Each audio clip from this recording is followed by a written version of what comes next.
Hey guys, welcome to our December market update for Greater Vancouver. In this video, we're going to talk about interest rates that are potentially freezing a lot of people out there. We're going to talk about timing the market, and one of the questions we get asked the most is now a good time to buy. So we're also going to be talking about that.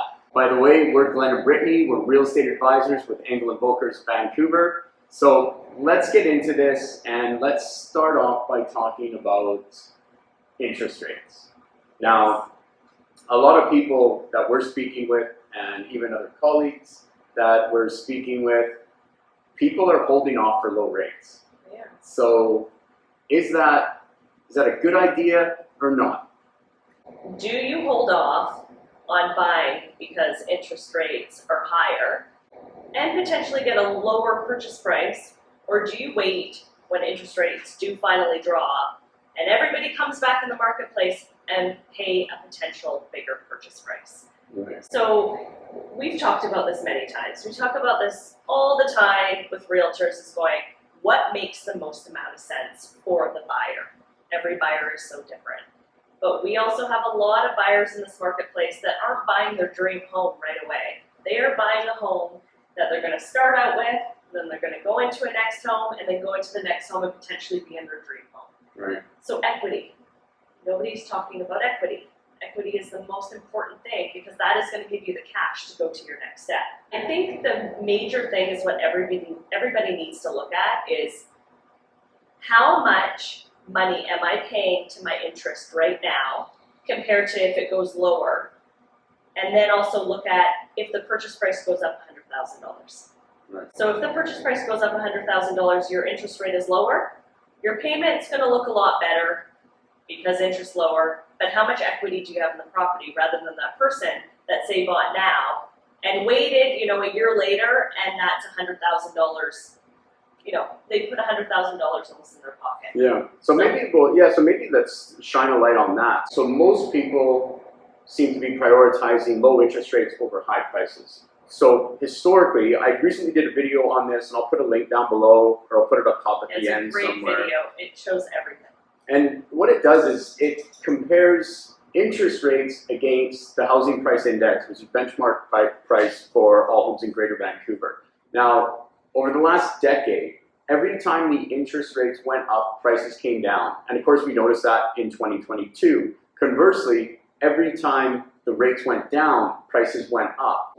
Essentially, by waiting for the lower rates, there is a high probability that you're going to be paying more money, as Brittany was saying, and the market, the process to buy real estate could be a lot different than it is right now today, meaning it's going to be much more competitive. Not to say it's going to be the same as coming out of lockdown. No. But when a lot of people are waiting for low rates and then the low rates start to come, they're going to start entering back into the market quickly, which means prices will start going up and you're going to be competing. Yeah. So when you're competing for a property, oftentimes when competing for a property, you'll be paying more than the asking price. Now keep in mind, the asking price isn't the actual value of the home, it's just the marketing price. Yeah. But from an optics point of view, nobody wants to pay more than what somebody's asking for a property. When I was looking at the past interest rates, we actually were at 6% in 2007 when I first started, which is quite interesting because I was in multiple offers the moment I started, right, and that was 6%. Right. So yes, homes were a lower price, so I can fully understand that. But there's a lot of things to the equation. From an investment point, to kind of circle back to what you were saying about the equity.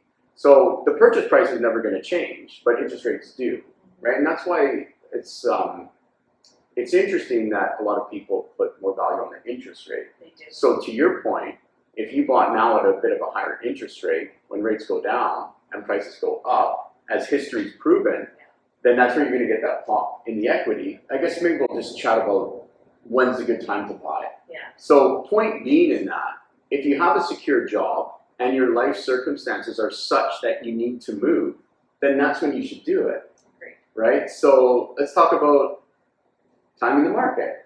How easy is it to time the market? How many people can just sit there and actually time the market? because this ties into people waiting for those lower interest rates. Because okay, so for anybody out there that is waiting for lower interest rates, what's the rate, right? What rate do you want? What rate are you a buyer? Yes. Now, unfortunately, we're not going to know what the purchase price is then.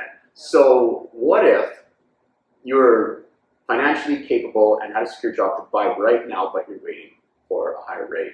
What if you took today's rate and today's price and you got your payment? And what if a year from now, the rates were down, the prices were up? What if that payment was the same?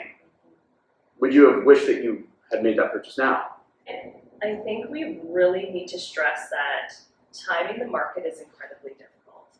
It is based purely on luck. Usually it's a bit fluky. It is fluky because it's just like, how many times, I don't know how many times I've heard from clients over the years and going, holy smokes, we timed that so correctly. If we would have got it a month later, like we wouldn't have been able to get this.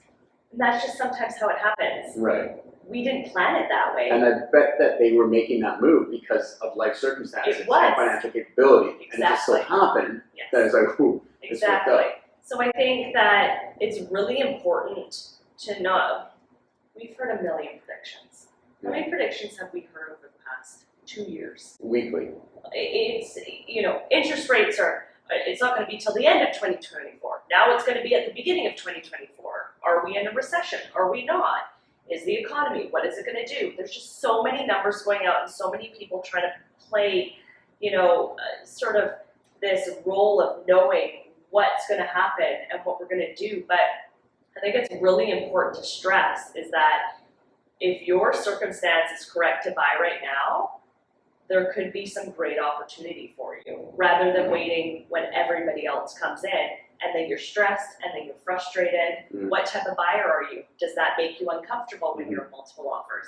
And then you miss out and then you sit on the market on the sidelines for the next 2 years waiting for the next dip. So you'll follow this pattern. So I feel like don't try to time the market. It hardly ever works. Do with what you're comfortable with, how much you can afford, which is incredibly important right now, and not going above that and not stretching yourself too thin and just doing what's correct. Right. That would be my biggest piece of advice.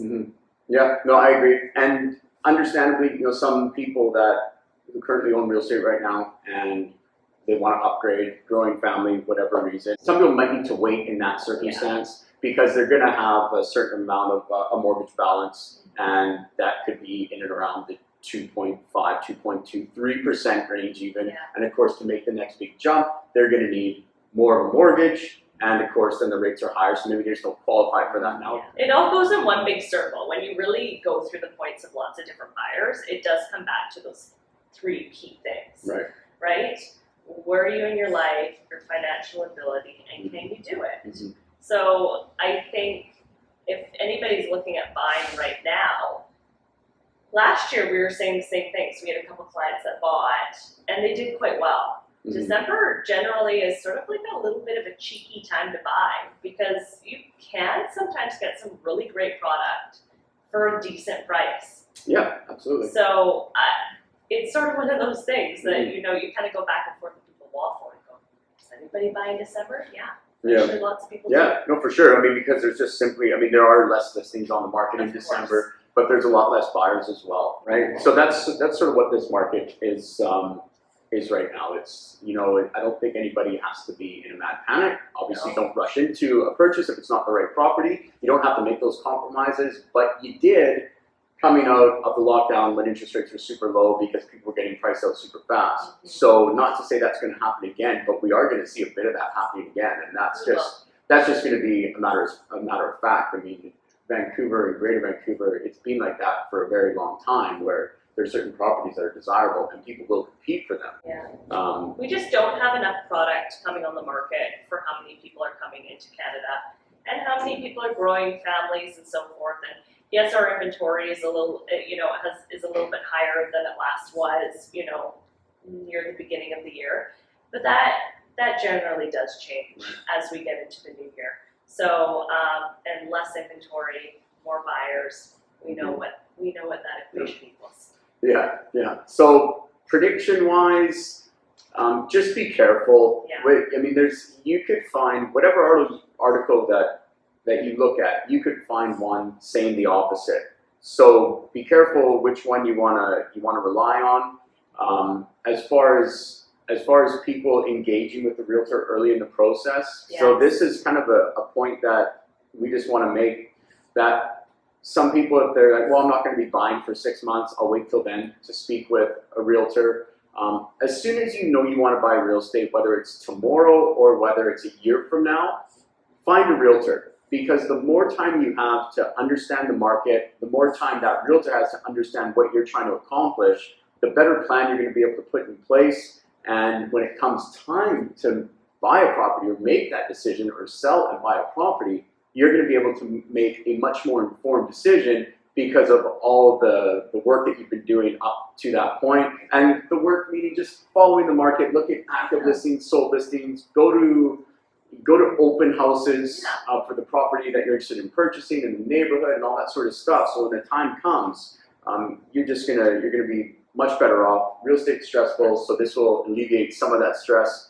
To say that you won't have any stress in the purchase of real estate is a bit silly, so we're not saying that. It is. It's a stressful process, but if you have the research that you've done beforehand and you've done it for a few months before, you feel so confident when you go into that situation. You go, no, this is the area that I want to be in. I didn't feel like I was rushed, and I feel like I don't need to see 100 properties in order to make the right decision. Yeah. So, okay. It's a smart piece of advice.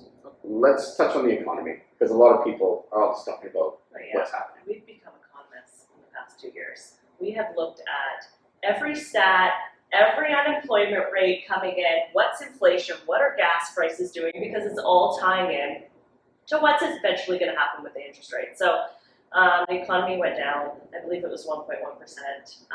This last report that did just come out.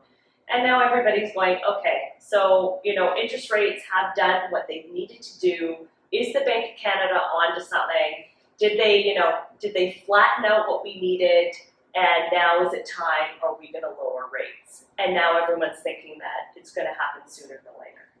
So, again, we don't have any prediction on this, but, know what's going to happen.